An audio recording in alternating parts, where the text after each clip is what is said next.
Salut tout le monde, j'espère que vous allez bien. Avant de commencer cette vidéo, sachez pour ceux qui n'ont pas vu mes emails privés que je viens de créer un pack extraordinaire qui s'appelle le pack Adieu Patron.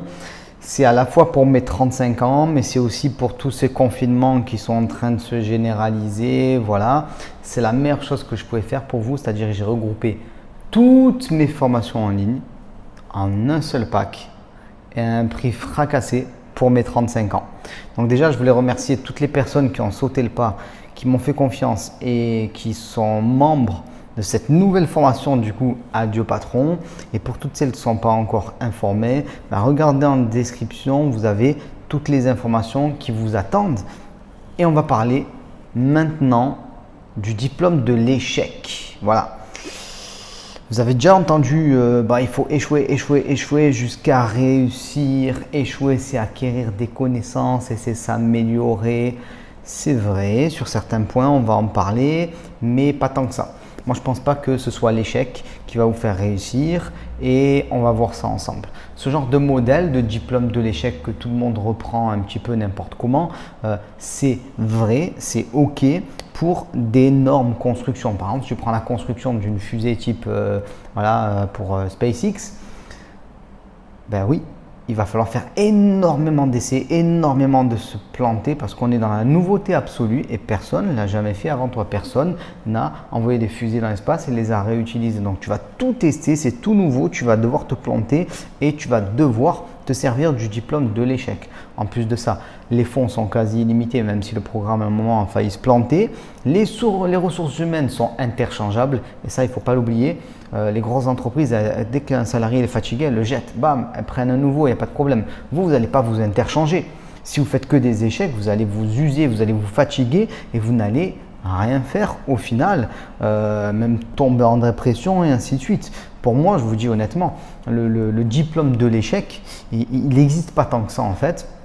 En tout cas, c'est à petite dose et c'est un truc qui va saper votre morale, qui va faire fondre vos économies parce que quand on se plante, on perd de l'argent, on perd du temps, on a des coûts d'opportunité, c'est normal, qui va user ou détruire un petit peu votre santé, voire même votre famille. Donc pour moi, ce diplôme de l'échec, bof. Alors oui, si vous voulez être entrepreneur, si vous voulez faire du business, si vous voulez vous développer, si vous voulez être meilleur, si vous voulez être champion dans quelque chose, il va falloir de la résilience.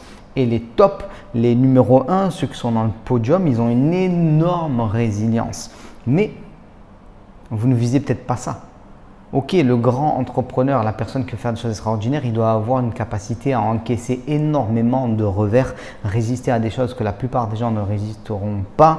Voilà, à un certain niveau, c'est nécessaire. Mais la plupart des gens, ce n'est pas ça qu'ils veulent. Voilà, vous avez besoin de résilience, mais vous n'avez pas besoin d'avoir ce niveau en fait de résilience. Vous devez passer petit à petit de l'habitude de l'échec, parce que même certains, certains ils vont malheureusement apprécier l'échec, le diplôme de l'échec, ils vont se récompenser avec le diplôme de l'échec. Ouais, j'ai encore échoué, mais je progresse et ainsi de suite. Et en fait, tu dois passer de l'habitude de l'échec à l'habitude de la réussite. Et ça, c'est particulièrement important. Vous devez vous habituer à la victoire. Très important. Voilà. Alors, il y a de multiples étapes pour réussir un projet. La première étape, c'est toujours, on a beau dire ce qu'on veut, c'est toujours la formation. Voilà. Clair, net et précis. Autant qu'on peut avec les moyens qu'on a. Si je prends mon parcours, à l'époque, je me suis formé avec des livres qui étaient disponibles, il y en avait très peu et je me suis formé en achetant des garages et en me lançant. Donc, j'ai découvert un domaine et j'ai fait des petites réalisations. C'est comme on dit souvent les baby steps, voilà, des petites étapes. Moi, c'était des garages quand j'ai commencé et je suis allé jusqu'à de grosses réalisations.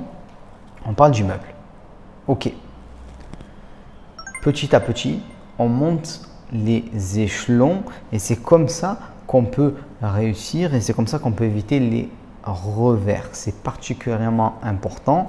Les revers seront réguliers et l'échec ne se matérialisera que si vous abandonnez. Mais si vous tentez immédiatement quelque chose qui est beaucoup trop gros pour vous, là vous prenez trop de risques et vous avez trop malheureusement de probabilité en fait de vous rater. Voilà, ça c'est très très important. Et vous allez laisser beaucoup de temps et laisser beaucoup d'économies, malheureusement.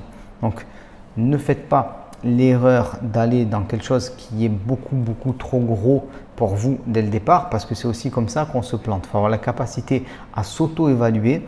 Donc, pour pouvoir se lancer dans une première réalisation qui est adaptée à ce que l'on doit faire. Sinon, vous allez abandonner et voilà. Donc, d'autant plus que, et c'est très important, l'étendue de notre manque de connaissances, il se dévoile au fur et à mesure de nos progrès.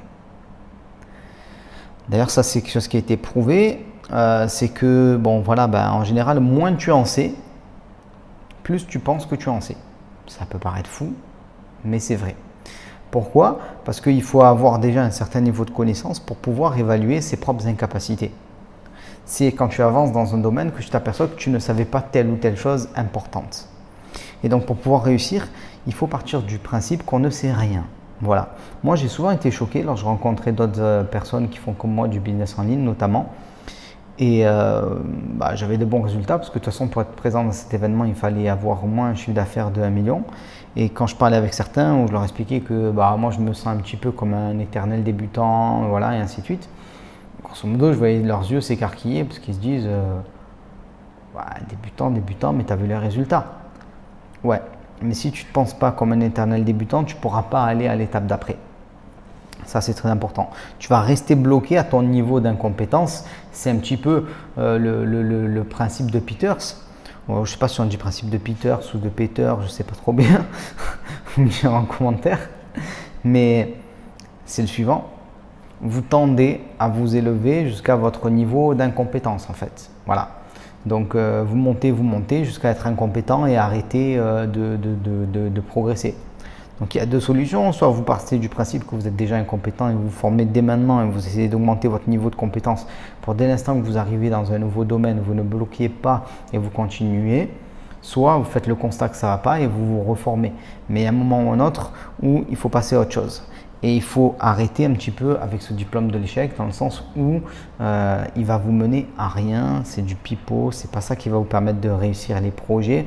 Ce qui va vous permettre de réussir les projets, c'est justement de maîtriser le domaine qui vous intéresse et ce n'est pas en usant votre temps, votre énergie au fur et à mesure à vous prendre des murs, des baffes et tout ce qu'on veut au fur et à mesure du temps que vous allez réussir. Je ne sais pas pourquoi on a mis ça dans la tête des gens, peut-être parce que le système scolaire, notamment en français, il ne valorise effectivement que la réussite et l'échec est une composante de la réussite, ok, et il faut savoir encaisser des échecs, mais il faut surtout et avant tout, je pense, savoir les minimiser. Et moi, le système scolaire, j'ai envie de dire que d'un côté, j'ai envie de lui rendre aussi un petit peu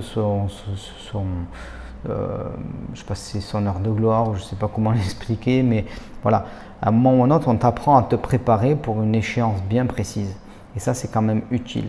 Et avoir la capacité de savoir à l'avance ce qui va se passer, de maîtriser les compétences nécessaires pour le moment où tu vas en avoir besoin, c'est utile.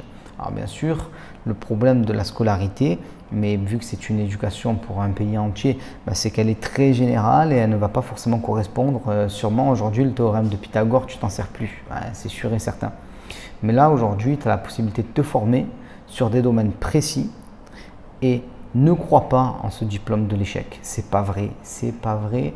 Ce n'est pas en accumulant les échecs qu'on va réussir. Donc je voulais vous parler un petit peu de cette notion.